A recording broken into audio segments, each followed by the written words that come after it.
Welcome, laser taggers, to an episode that's a little bit of a sidetrack.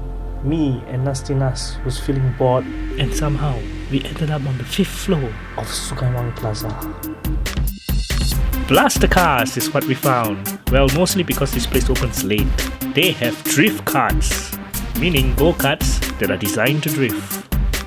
Put on a hairnet. Ensure that all of your hair is contained. Ensure that all your hair is tucked in. Two checkered flags. Yeah, he's not drifting, huh? He's not drifting. No flow, not drifting, huh? Oh.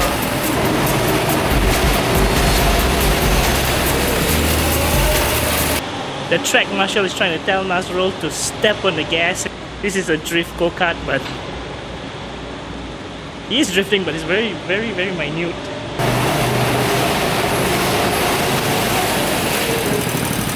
Yeah, that's it!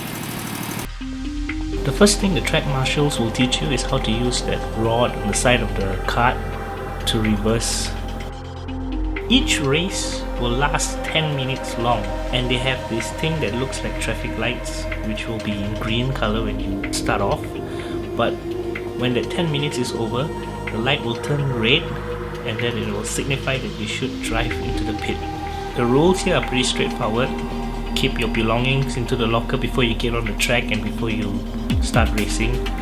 I mean, you don't want to see your precious handphone on the track while somebody drifts over it and smashes into, If you crash, don't be a noob and press on the accelerator.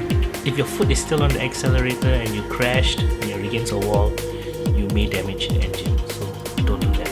And a reminder, while racing, no physical contact. So none of that Fast and Furious Van Diesel car flying shit, okay? And most importantly, before you use the helmet, put on a hairnet.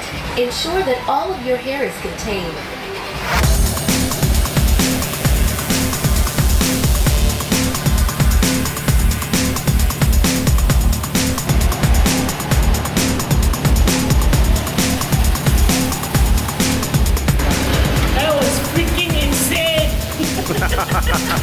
You have no idea how much of an adrenaline rush that was.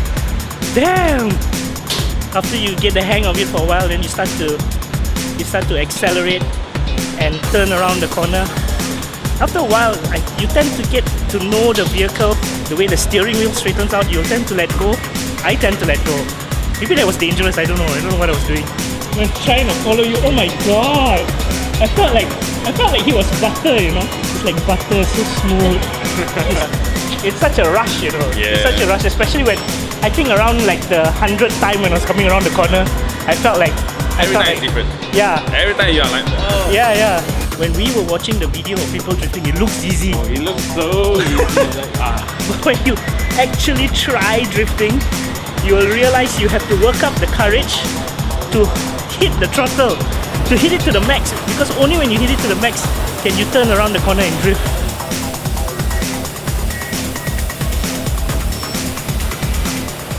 Playing one 10-minute round might not be enough for people who have already experienced go-kart.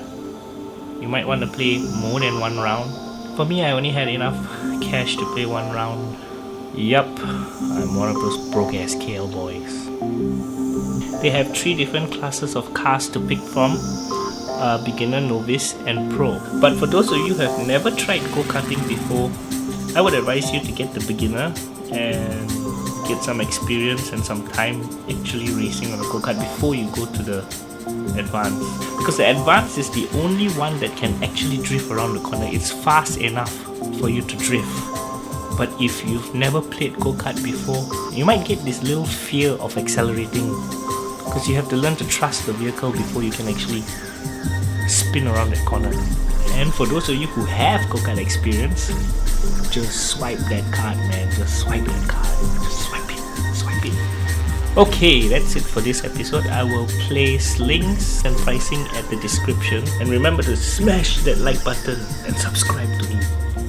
No, I don't do regular uploads, and I very rarely put videos online. Not really that often. But hey, all the YouTubers are saying this at the end of the video, so I figured, hey.